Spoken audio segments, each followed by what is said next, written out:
lot of people are scared of going to the dentist? I was not one of them. In fact, I had a pretty good relationship with my dental care. I get to skip school, and I get a cheap dollar store toy afterwards. Mother, take me to the tooth man right now. One time after my routine checkup, I even said, I'm gonna take 2 this time because I was really well behaved. So they gave me like 5. That was a good day. Anyway, this all changed drastically when I was around 9. We had just moved countries and I started to have a really bad toothache. At first I was like, okay, this is normal. That just means it's gonna fall out. Then it got to a point where I wouldn't want to eat, and as a bonus, it turned purple. Of course, my parents noticed and asked me if I wanted to go to the dentist, but to their surprise, I said, no! Look, the dentist in Canada was the only one I had up till that point. I didn't trust some random other dentist to help with my boo-boo. My dad eventually convinced me to go by saying the new dentist was a friend of his and it'll just be a quick checkup.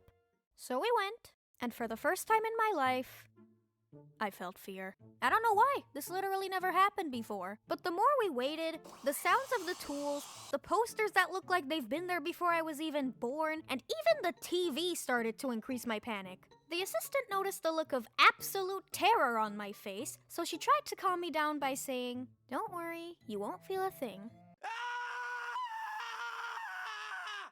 Little lady, it's your turn. Oh my god, I'm so dead. Hello there. Open wide, let me see that tooth. Nothing too serious. Just needs to be pulled out. Why don't you take a seat? Now, not to brag or anything, but I was the fastest kid in my elementary school. So... Did she just... Yep. Our house was a 10-minute walk away from the place, so I just ran all the way home. In my defense, the first thing I saw when I walked into that room were the hints of what happened to the previous patient. I think my reaction was justified. I remember my parents chasing after me with the car, but they would describe the scenario a little differently. Should we help her? Nah. Eventually, I did go back to get my tooth pulled out, but then all was good.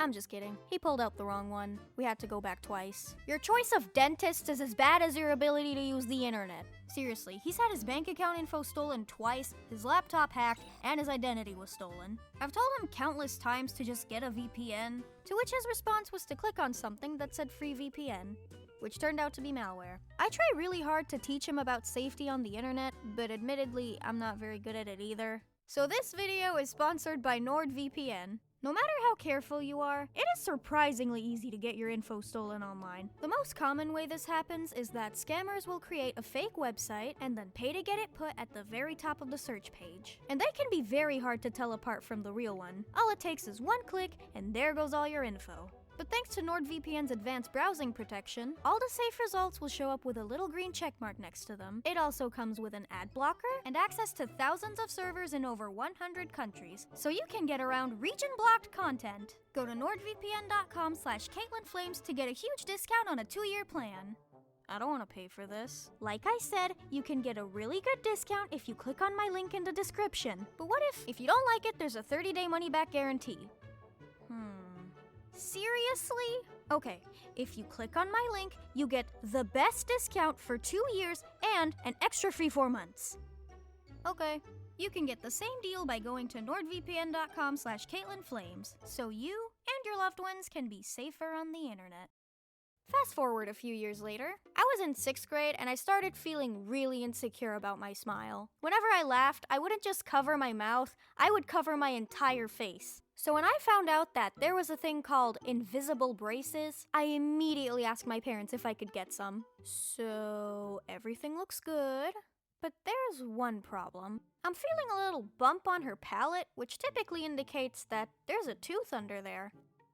There's a tooth in the middle of my mouth? This is called an impacted canine, and the only way to treat it is to perform a simple surgery where you expose the tooth, attach a chain to it, and over the course of a few months, slowly pull it to its proper spot. When I heard the word surgery, I instantly went into a state of denial. We asked for a 2nd, 3rd, and 4th opinion. The first 2 couldn't find anything and got my hopes up, but on the 4th one, since this time we had the screen turned towards us, I saw it, pointed at it, and my stomach sank. Which honestly should have been my first red flag, because in a room with 4 adults, one of them being a certified professional, Why was the 12-year-old the one to point it out? Also, how did you all miss this? It was sticking out like a sore thumb. The tooth was literally chilling sideways. Y'all need to have your licenses revoked. I walked out being scheduled for surgery in 2 months. While waiting, I read everything I could find about my condition. I even found out that I was gonna need braces. Not the magical invisible ones. The metal train tracks that scratch your cheeks and forbid you from eating everything you like. But since I had 2 months to prepare, when the day of the surgery came, I walked in feeling a little nervous, but I shake that surgeon's hand with confidence. Little did I know that I was about to experience the biggest fear of anyone who's about to get surgery. Despite animating the rest of the video in the most family-friendly way I could think of, YouTube can be very unforgiving with the usage of certain words, and I am not in a situation where I can afford to not get paid. If this video gets demonetized, I would perish. So if you do want to hear about what happened during the surgery and the slightly traumatizing aftermath, just wait till February. It's literally 70% done. I just really need to take a 2-week break from animating. I've been working non-stop since I got here, and I'd like to start 2025 with a relaxing first month.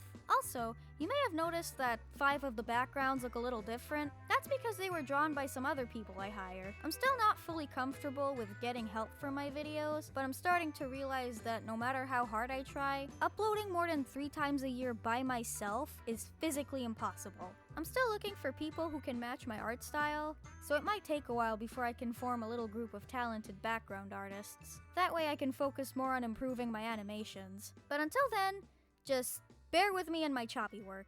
Thank you so much for watching, and have a happy new year.